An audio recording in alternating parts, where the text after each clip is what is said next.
भगवान दुंदुभी प्रातिहार्य आकाश में गूंजते हुए नगाड़े की तरह जो गूंज रहा है, उसका क्या असर कैसा परिलक्षित हो रहा है। कह रहे गंभीर,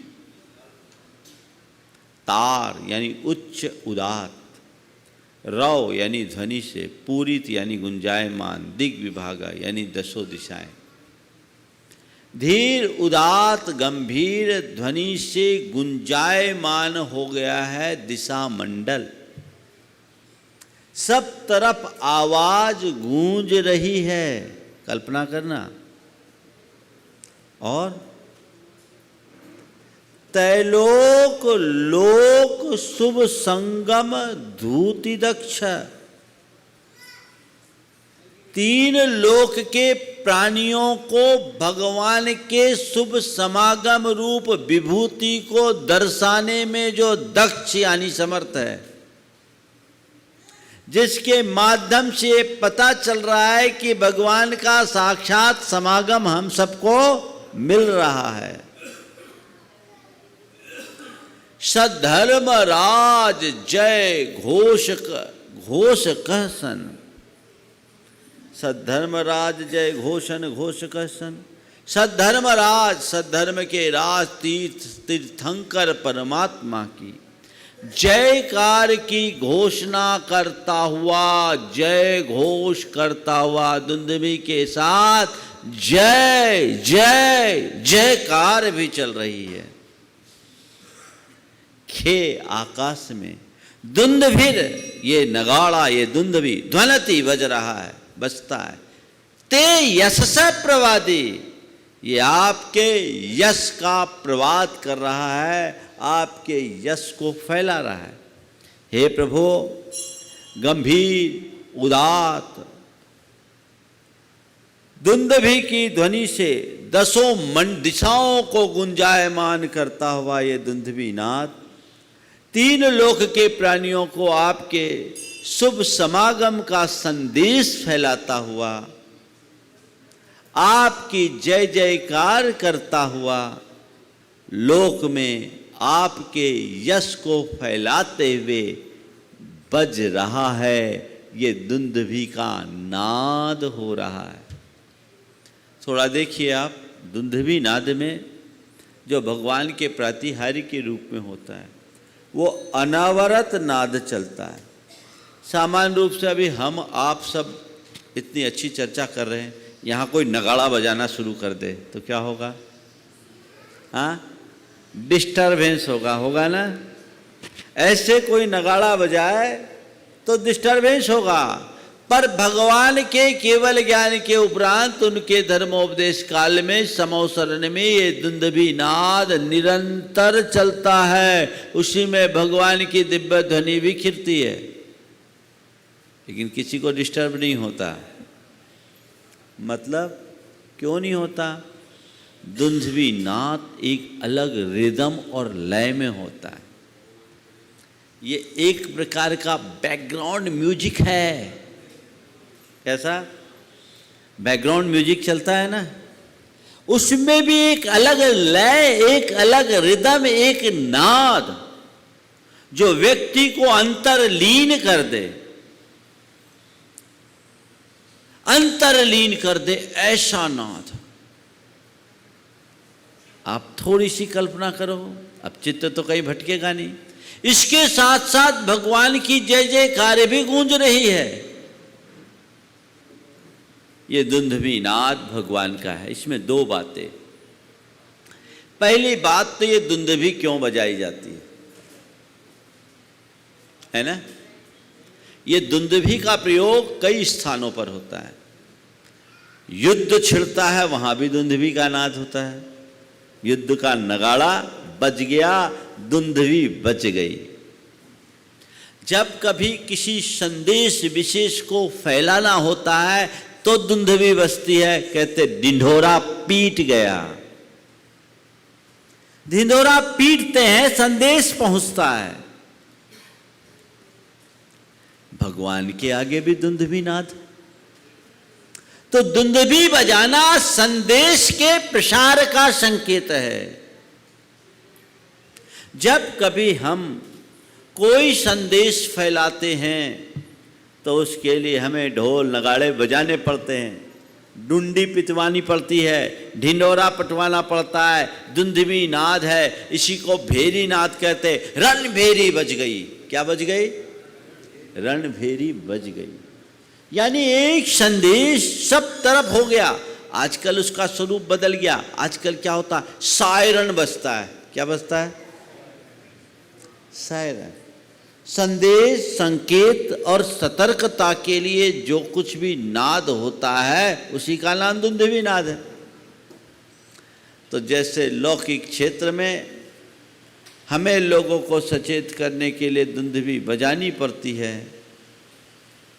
भगवान के केवल ज्ञान के बाद तीन लोक के प्राणियों को चेताने के लिए यह दुंदुभी बजती है। और इसीलिए कहते भो भो प्रमाद मौधूय भजद्वयेन। कल्याण मंदिर में लिखा, अरे भक्तों आओ आओ आओ, अपना प्रमाद छोड़ो और भगवान को भजो। इसलिए दुंदुभी बजती है। आज भी बज रही है भगवान की दुंदुभी, पर तुम्हारे कान हैं जो उसे सुन नहीं पा रहे। भगवान की शरण में आओ, उस दुंदुभी के नाद के श्रवण का प्रयास करो और अपनी चेतना को जगाओ। उस नाद से अपने अंदर का अंतरनाद जगाओ। अगर ऐसा अंतरनाद जग गया तो काया पलट है, फिर कुछ कहने और करने की बात नहीं। वो दुंदुभी का नाद, ये बहिर्नाद, भगवान की दिव्य ध्वनि साथ साथ कीर्ति है, तो वो सबको सावचेत करने के लिए क्या लिख रहे हैं? त्रैलोक लोक शुभ संगम भूति दक्ष। बता रहा है भैया भगवान पधारे हैं, अपना भाग्य जगा लो। प्रभु आए हैं, उद्धार कर लो। गंगा बह रही है, नहा लो, अपने पाप धो लो।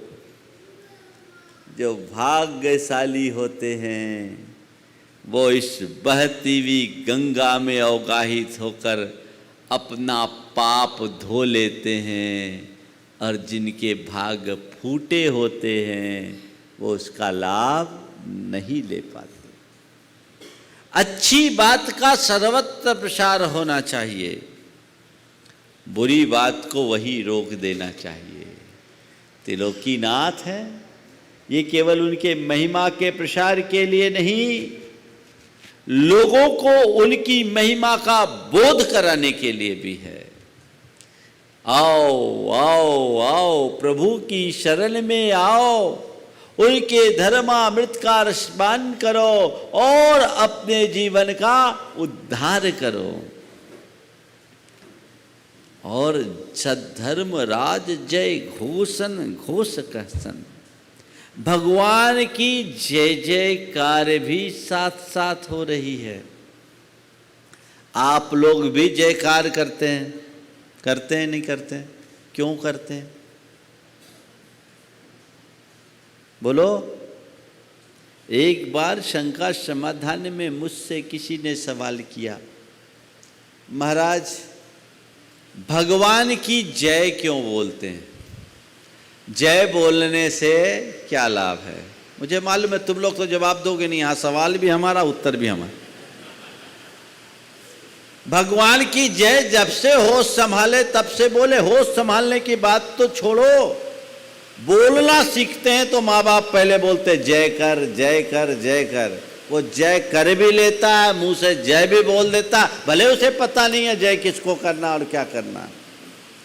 पर भगवान को जय करना, भगवान की जय बोलना, ये जय क्या है? जय भी एक प्रकार का स्तवन है।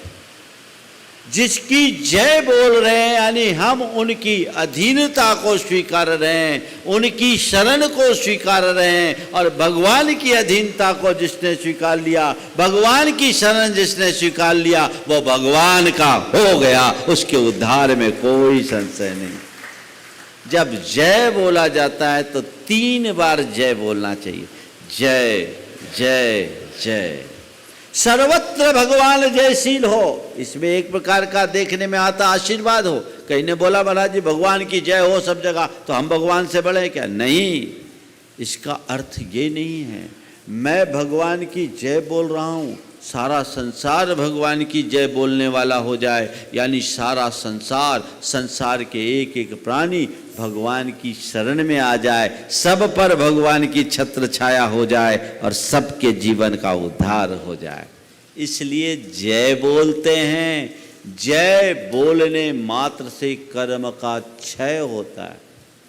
हर किसी की जय बोलते हो क्या? निकलता है? नहीं निकलता। जिंदाबाद भले निकाल दो,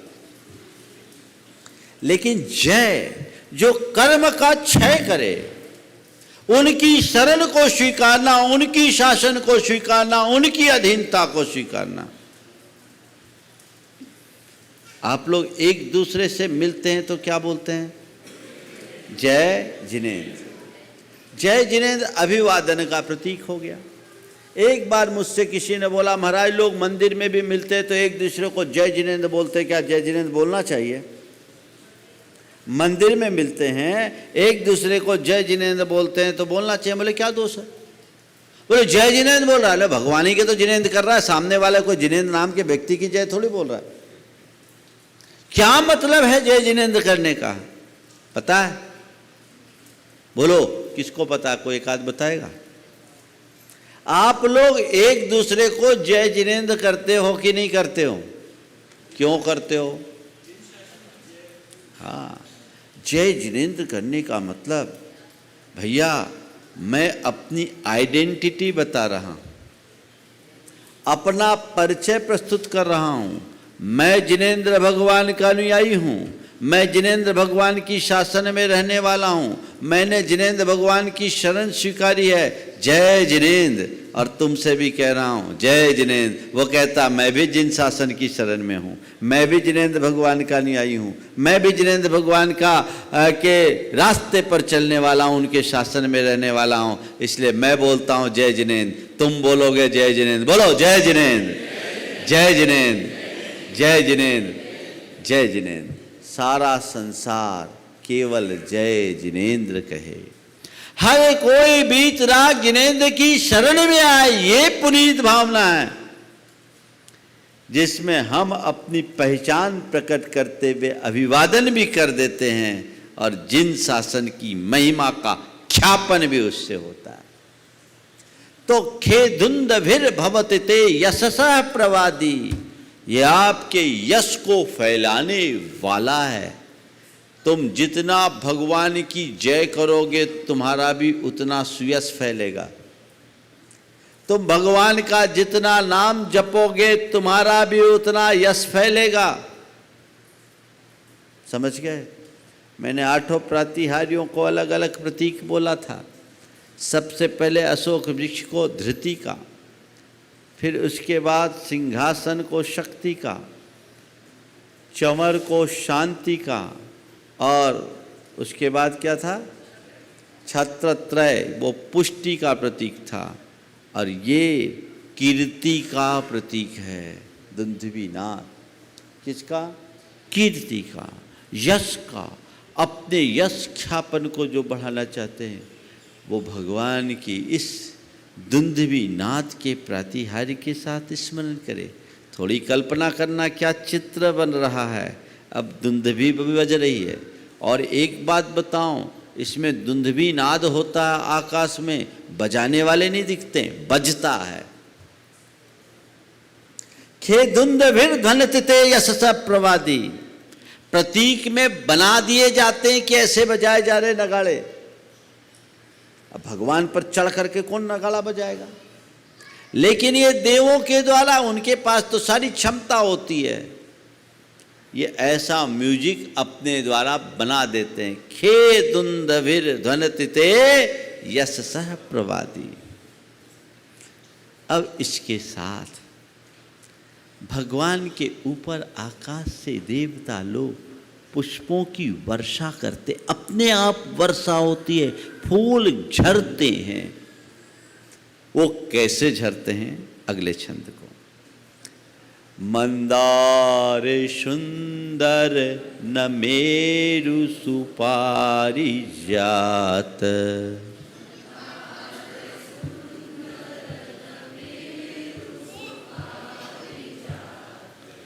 संतान कादि कुसुमोत्कर वृष्टिरुद्धा,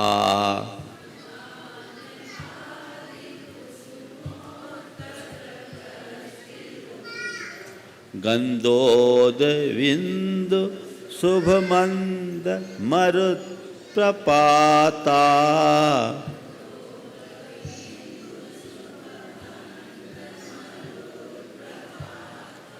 दिव्या दिवः पतति ते वचसान्ततिर्वा,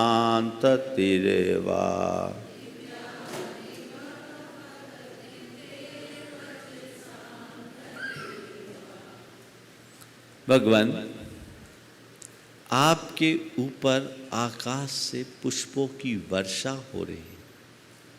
कैसे पुष्पों की? दिव्य पुष्पों की, दैवीय पुष्पों की। कौन कौन से पुष्प? मंदार, सुंदर, नमेरु, पारिजात और संतानक आदि पुष्पों की जो वर्षा हो रही है। कैसे हो रही है? तो कह रहे मंदार, सुंदर, नमेरु, पारिजात और संतानक आदि कुसुमोत्कर, कुसुमों के उत्कर यानी समूह की वृष्टि, वृष्टि हो रही। कैसे? उद्धा, ऊर्ध्वमुखी। कैसे? पुष्प ऊपर से झर रहे हैं पर उनका मुंह ऊपर है। सामान्यतः कोई भी चीज़ हो तो नीचे गिरते और उसमें डंठल नहीं है। एक बात ध्यान रखना, डंठल चुभता, डंठल रहित पुष्प गिरते हैं। ऊर्ध्वमुखी पुष्प ऊपर से झड़ रहे। और कैसे? केवल पुष्प झड़ रहे हैं? नहीं, गंधोद बिंदु शुभ मंद मरुत प्रपाता। पुष्प झड़ रहे। कैसे झड़ रहे? मंद मरुत प्रपाता। मंद मंद मरुत यानी हवा के कारण जो प्रपात हो रहा है, झड़ रहे। कैसे? गंधोद बिंदु शुभ, अत्यंत सुगंधित गंधोदक यानी सुगंधित जल के साथ मंद मंद सुगंधित हवा चल रही है और उस सुगंधित हवा के साथ साथ ये सुगंधित जल की भी वृष्टि हो रही है। ऊपर से पुष्प भी झर रहे हैं, झर रहे हैं, बरस नहीं रहे। क्या हो रहे हैं? झर रहे हैं। बरसने में तो टप टप टप टप होता है, धीरे धीरे धीरे धीरे झर रहे हैं। और वो पुष्प ऊर्ध्वमुखी पुष्प है। कैसे झर रहे हैं? दिव्या दिवः पतति ते वचसान्ततिर्वा। दिव्या, वे दिव्य स्वर्ग के, दिवा यानी आकाश में, पतति गिरते हैं, झरते हैं। कैसे झरते हैं? वे पुष्प नहीं झर रहे हैं। ते वचसान्ततिर्वा, मानो आपके वचनों की पंक्ति झर रही है। पुष्प झर रहे। कैसे झर रहे? यानी मानो अपने आपके वचनों की पंक्ति झर रही है। एक बार की कल्पना करो, फिर कुछ चीजें। चलिए कल्पना आखिरी में कराऊंगा आज। ये भगवान के ऊपर ये पूरा का पूरा अर्थ लो। भगवान आपके मस्तक पर, आपके ऊपर मंदार, सुंदर, नमेरु, पारिजात, सांतानक आदि दिव्य पुष्पों की ऊर्ध्वमुखी वृष्टि, सुगंधित जल और मंद मंद वायु के साथ हो रही है। ऐसा प्रतीत हो रहा है मानो वो आपके वचनों की पंक्ति ही हो, पुष्प नहीं, आपके वचनों की पंक्ति झर रही हो। बंधुओं, ये दिव्य पुष्प है। मैंने इनके बारे में बहुत खोजा। आज लोक में इसमें नमेरु और सुंदर और संतानक का तो मुझे नहीं मिला। मंदार और पारिजात ये दो पुष्पों के बारे में मिला। मंदार है जिसको आप आंकड़ा बोलते हैं ना, उसके पुष्प को मंदार बोलते हैं। देवों के गले में वो मंदार पुष्पों की माला होती है। आंकड़ा, अकवन, आंकड़ा का जो फूल होता है वो मंदार है। हाँ, मैं बहुत आश्चर्यचकित हुआ, लेकिन उसकी माला जब गुथती है तो बहुत अच्छी होती है। और हर प्रत्येक देवों के, स्वर्ग के जो वैमानिक देव हैं, उनके गले में यही आंकड़े मंदार पुष्पों की माला होती है, जो जीवन पर्यंत नहीं मुरझाती, आयु के अंतिम 6 माह में मुरझाती। और पारिजात बोलते हैं आजकल उसको, जिससे वो बोलते हैं ना, आप लोग केसर बनाते, क्या नाम उसका, हर श्रृंगार, हर श्रृंगार का एक दूसरा नाम पारिजात है। लेकिन और उत्तम उत्तम ये सब समझ लीजिए दिव्य पुष्प हैं, स्वर्ग के कल्प वृक्षों के पुष्प हैं, वो झर रहे हैं। मैंने जब भगवान के साथ ये देखा कि ये पुष्प ऐसे झर रहे हैं मानो आपके वचनों की पंक्तियां झर रही, तो मैंने कुछ विचार किया। दिव्य पुष्पों की मुझे 24 विशेषताएं दिखी। कितनी? 24 विशेषताएं। और भगवान ये 24 की 24 विशेषताएं आप में मुझे दिख रही है। एक तरफ ऊपर से दिव्य पुष्प है और एक तरफ भगवान के मुख से वचनों का पुष्प है। थोड़ा तुलना करना, दिव्य पुष्प की जो विशेषताएं हैं वो सब लोकोत्तर रूप में भगवान की वाणी के पुष्प में झरते हैं। थोड़ा देखिए उसको, ये दिव्य पुष्प और भगवान की वाणी के पुष्प क्या हैं। पूरे 24 हैं, भूल ना जाओ इसलिए मैं लिख के लाया हूँ, हालांकि मुझे याद है। कैसे एक आध अटक जाए तो भूल चूक लेनी देनी समझना, समझ गए। अब क्या हुआ, ये सबसे पहली बात, दिव्य पुष्पों में माधुर्य होता है। क्या होता है? माधुर्य, बड़े मधुर होते हैं। तो भगवान की वाणी में भी माधुर, दिव्य पुष्प जितने माधुर और मनोहर होते हैं, भगवान के वाणी पुष्प में भी उतने ही प्रसाद और मनोहरता, मधुरता रहती है। भगवान की वाणी का पुष्प उतना ही मधुर और लोगों के हृदय में प्रसन्नता भरने वाला, ये दिव्य पुष्प की बात है। और ये अत्यंत सुगंधित होते हैं। गंध ज्ञान को भी बोलते हैं। भगवान की वाणी गंधदायक, यानी ज्ञान की सुगंध देने वाली है। दिव्य पुष्प बड़े आनंदकारी होते हैं। तो भगवान की वाणी का पुष्प निजानंदकारी होता है, चिदानंदकारी होता है, अपने चैतन्य को आनंद देता है। पुष्पों से केवल चित्त में आनंद है, भगवान की वाणी से चेतना में आनंद आता है। कहते हैं दिव्य पुष्प हाथ में लेते ही सारा श्रम खत्म हो जाता है, थकान उतर जाती है। उन पुष्पों को श्रम हर कहा जाता है। क्या कहते हैं? दिव्य पुष्प श्रम हर हैं, तो भगवान की वाणी का पुष्प भ्रम हर है। सारा भ्रम खत्म। जिसने भगवान की वाणी के पुष्प को अपने आत्मसात कर लिया, उसके जीवन का भ्रम तत्क्षण खत्म हो जाएगा। कहते हैं ये दिव्य पुष्प हाथ में ले तो वो विष भी अगर किसी पर चढ़ाए तो विष खत्म हो जाए। दिव्य पुष्पों की विशेषता होती है। दिव्य पुष्प को हाथ में रखने से विष समाप्त हो जाते हैं। दिव्य पुष्प को विषहर कहा जाता है। तो ये दिव्य पुष्प विषहर होंगे। भगवान की वाणी का पुष्प विषय हर है। जिसने भगवान की वाणी को आत्मसात कर लिया, उसके विषयों की चाह हमेशा हमेशा को छूट जाती है। प्रभु ये विषहर पुष्प हमारे लिए उतने उपयोगी नहीं, आपकी वाणी रूप विषयहर पुष्प हमारे लिए ज़्यादा उपयोगी है। कहते हैं दिव्य पुष्प लेने से कोई व्यक्ति मूर्छागत अवस्था में हो तो सचेत हो जाता है, मूर्छा टूट जाती है। इसलिए दिव्य पुष्पों को मूर्छा हर कहा जाता है। प्रभु दिव्य पुष्प मूर्छा हर हैं। पर आपकी वाणी का पुष्प मोहर है। जिस पर आपकी वाणी के पुष्प बरस जाते हैं उसका मोह हमेशा हमेशा को समाप्त हो जाता है। दिव्य पुष्पों की विशेषता में एक विशेषता आती है कि ये पुष्प रोग हर हैं। ये पुष्प लोग हाथ में ले इस पुष्प का सेवन करे तो उसका रोग खत्म होता है। भगवान आपकी वाणी का पुष्प भवरोग हर है। इससे तन का रोग जाता है, उससे भव का रोग जाता है। संसार का रोग तभी विनष्ट होगा जब हम आपकी वाणी के पुष्प को आत्मसात करेंगे। दिव्य पुष्प के लिए कहा जाता है वो हमारी प्यास को हर लेता है, तृषा हर है। पुष्प हाथ में रखते ही तृषा खत्म, बिना पानी पिए तृषा खत्म हो जाती।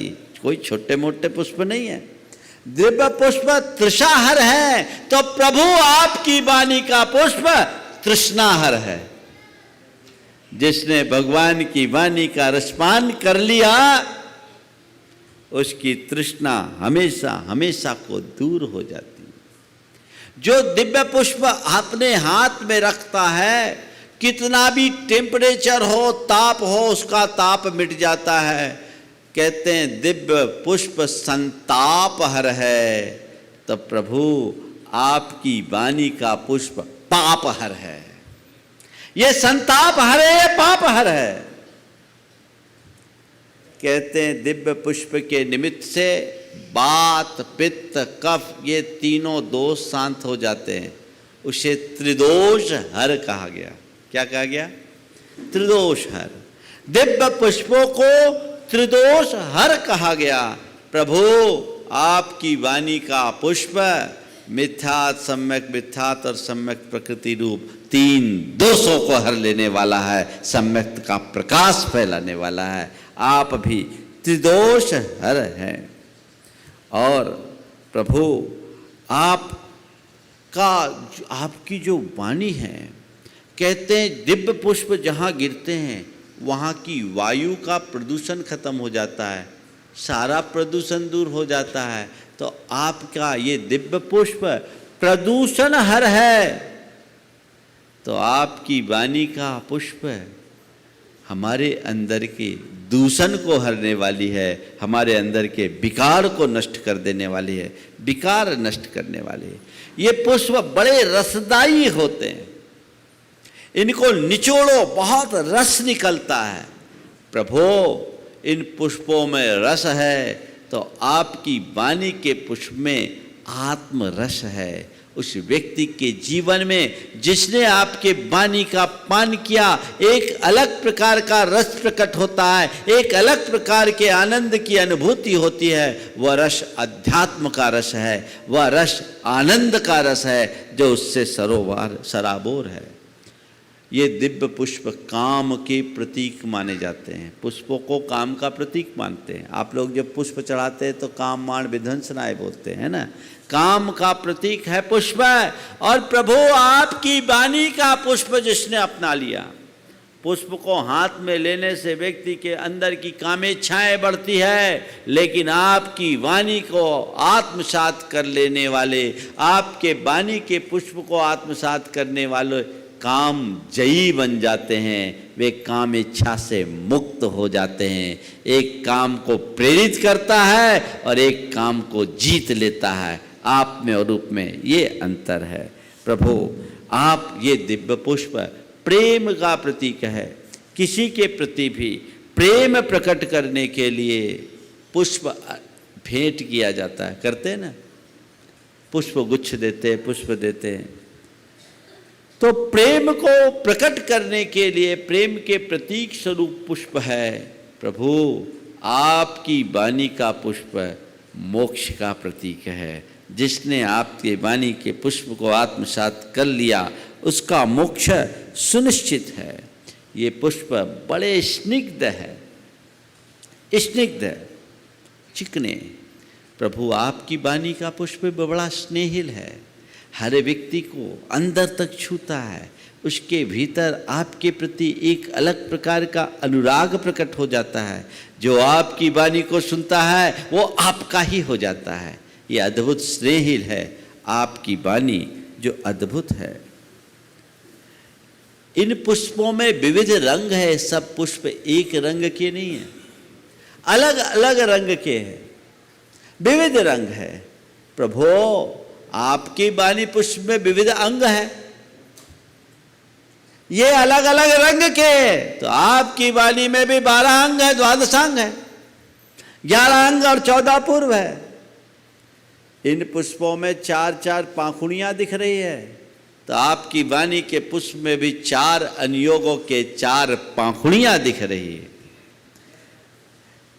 आपके पुष्पों में पल्लव आदि है, पत्ते हैं, ओपले हैं, सब कुछ है। तो प्रभु आपकी वाणी के पुष्प में भी सम्यक दर्शन, सम्यक ज्ञान और सम्यक चारित्र की त्रिपदी दिखाई पड़ती है, रत्नत्रय दिखाई पड़ता है। ये आपके वाणी के पुष्प के पल्लव ही तो है। प्रभु इन पुष्पों में पराग है, दिव्य पुष्प पराग युक्त हैं, और आपकी वाणी का पुष्प राग मुक्त है। ये पराग युक्त है, राग मुक्त है। ये जितने भी पुष्प हैं देवीय पुष्प है, ये पवित्रता के प्रतीक हैं। प्रभु आपकी वाणी का पुष्प चित्त के निर्मलता का द्योतक है, वो हम सबके चित्त को निर्मल बनाने वाला है, निर्मलता को प्रकट करने वाला है। ऐसा है आपका ये पुष्प। कहते हैं ये पुष्प वीरवर्धक होते हैं, दैवीय पुष्प है, कोई साधारण नहीं होते, बहुत गुण होते हैं इन पुष्पों में। अब दिव्य पुष्प है, स्वर्ग के पुष्प हैं, तो वो वीरवर्धक हैं। प्रभो ये दिव्य पुष्प वीरवर्धक हैं, पर आपकी वाणी का पुष्प सबके हृदय में अलग प्रकार के वीर्योल्लास प्रकट करने वाला है, आंतरिक उत्साह प्रकट करता है। अपने आत्मा के कल्याण के लिए, अपने जीवन के उत्थान के लिए, अपनी आत्मा के उद्धार के लिए एक अलग प्रकार का उत्साह प्रकट हो जाता है, जो आपकी वाणी पुष्प का रसपान करता है। ये पुष्प इंद्रिय बल के वर्धक है। इन पुष्पों के सेवन करने से इंद्रिय बल बढ़ता है। प्रभु आपकी वाणी के पुष्प का सेवन करने से आत्म बल बढ़ता है, आत्म बल बढ़ेगा, आत्मा का बोध होगा और वो आत्म बल बढ़ता है। कहते हैं ये पुष्प अग्नि शामक है। दिव्य पुष्पों का एक वैशिष्ट है, कहीं आग लगी हो पुष्प छोड़ दो, आग शांत हो जाएगी। तो ये पुष्प अग्नि के शामक हैं, और आपकी वाणी का पुष्प कषायाग्नि की शामक है। जिसने भगवान की वाणी को आत्मसात कर लिया, कितनी भी कषाय की अग्नि भड़क रही हो, 2 बात भगवान की वाणी के 2 पुष्प उस पर डालो, सारी अग्नि पल में शांत। इस पुष्प को हाथ में रखने से सामने वाले का मन खिलता है, उदासी नष्ट होती है। तो संत कहते हैं ये पुष्प अंतिम उदासी को हरने वाला है, इस पुष्प को लेने से मन खिलता है। तो आपकी वाणी का पुष्प लेने से चेतना खिल उठती है और अलग प्रकार की प्रसन्नता की अनुभूति होती है। प्रभु तो हमें इन दिव्य पुष्पों से कोई अनुराग नहीं, ते वत्सांत तिर आपके वाणी पुष्पों से अनुराग है, और हम उस वाणी के पुष्प का लाभ लेकर सेवन करके अपने जीवन को कृतार्थ करना चाहते हैं। प्रभु आपकी कृपा के प्रसाद से आज वो मुझे अवश्य प्राप्त होगा। ये दिव्य पुष्पों की वर्षा है। 24 विशेषताएं मैंने बताई, पूरी हो गई। हाँ, कोई कमी नहीं। ये विशेषताएं हम आत्मसात करें और थोड़ी देर के लिए कल्पना करें, ये पुष्प वर्षा कैसी लग रही होगी। आज मैं चाहूँगा आज का समापन, यहाँ से आप उठे तो प्रभु की छवि को आँखों में भरकर उठे। जो यहाँ से अभी मैं यहाँ छोड़ूंगा, ना अर्घ चढ़ेगा न जिनवानी स्तुति होगी। उठते समय केवल एक कायोत्सर्ग करेंगे और भगवान की इन प्रातिहार युक्त छवि को अपने मानस में भर करके ले जाएंगे, ताकि दिन भर आपके आँखों में वो झूलते रहे। ठीक है ना? ठीक है। आज मंगल भावना को भी गौन कर रहा हूँ। आप थोड़ा सा एक प्रयोग करिए, 5 मिनट का आप ये प्रयोग करके देखिए। अशोक वृक्ष के प्रातिहार से लेकर पुष्प वर्षा तक का जो चित्रण हमने अभी यहाँ सुना, उसे अपने दृष्टि पटल पर लाने की कोशिश कीजिए, उसे विजुलाइज करके देखने की कोशिश कीजिए। परमात्मा के साक्षात उपस्थिति का एहसास होगा, रोम रोम रोमांचित होगा और जीवन में आनंद होगा।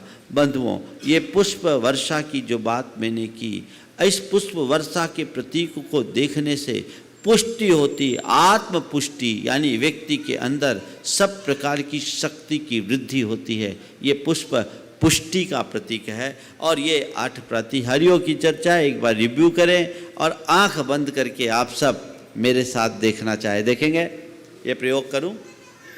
चलिए थोड़ी देर पहले समझ लीजिए, भगवान के मस्तक के ऊपर वह अशोक वृक्ष है, जो विशाल काया अशोक वृक्ष भगवान की काया से 12 गुनी ऊंचाई वाला, विस्तार को प्राप्त, जिसके एक एक पत्ते मरकत मणिमय है, इंद्रनील मणिमय है और उसका तेज बहुत चारों तरफ फैल रहा है।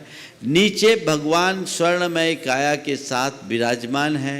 वो उत्तुंग काया, वह दिव्य काया, वह परमोदारिक शरीर जो चारों तरफ दैदीप्यमान हो रहा है और उसकी किरणें ऐसे फूट रही है जैसे सूरज की किरणें बादलों की ओट से बाहर निकल रही है। ऐसा यह अशोक वृक्ष है। और भगवान के ऊपर भगवान नीचे सिंहासन पर विराजमान है। वो सिंहासन स्वर्णमय सिंहासन है, जिसके ऊपर जड़ित मणियों की किरणें ऊपर की ओर उठ रही है और वह भगवान को ऐसा प्रतीत कर रही है जैसे कि उदयाचल पर या सुमेरु पर्वत पर सूरज उग रहा है, वो अंगड़ाई भर रहा है। वह अरुणाभा भगवान की चारों तरफ फैल रही है। भगवान के दोनों ओर चमर ढोरे जा रहे हैं, 32 और वे चमर ऐसे प्रतीत हो रहे हैं मानो गंगा और जमुना की जो धार मेरु पर्वत के दोनों ओर बह रही हो। भगवान के मस्तक पर उनके 3 लोक के अधिपति होने के प्रतीक स्वरूप 3 छत्र, श्वेत छत्र, एक के ऊपर एक 3 छत्र हैं, जिनमें मोतियों की झालर और मुक्ता मालाएं लटक रही है। उसकी शोभा को कई गुनी बढ़ा रही है। वो 3 छत्र लटक रहे हैं और इसके साथ साथ चारों ओर दिव्य ध्वनि हो रही है, दुंदुभी नाद हो रहा है। ये दुंदुभी नाद की अनहद ध्वनि निरंतर बज रही है। बीच बीच में जयकारों के स्वर भी गूंज रहे हैं और दोनों ओर से मंदार, सुंदर, नमेरु, सांतानक आदि पुष्पों की, दैवीय पुष्पों की अविरल वर्षा हो रही है। मंद मंद फुहार झर रही है, सुगंधित जल और मंद मंद वायु बह रही है। इस भावधारा को आत्मसात करके आपको आंख बंद करना है और प्रभु की उस छवि को निहारना है, अपने नयनों में बसाना है और नयनों में बसाकर आप जाएंगे। चलिए आंखें बंद कीजिए, देखिए भगवान पद्मासन में ध्यानस्थ, वह दिव्य परमोदारिक शरीर, स्वर्णमय काया और प्रभु अपने दिव्य सिंहासन पर, अब आसन पर बैठे हैं। ऊपर वह अशोक वृक्ष, विशाल काय अशोक वृक्ष है।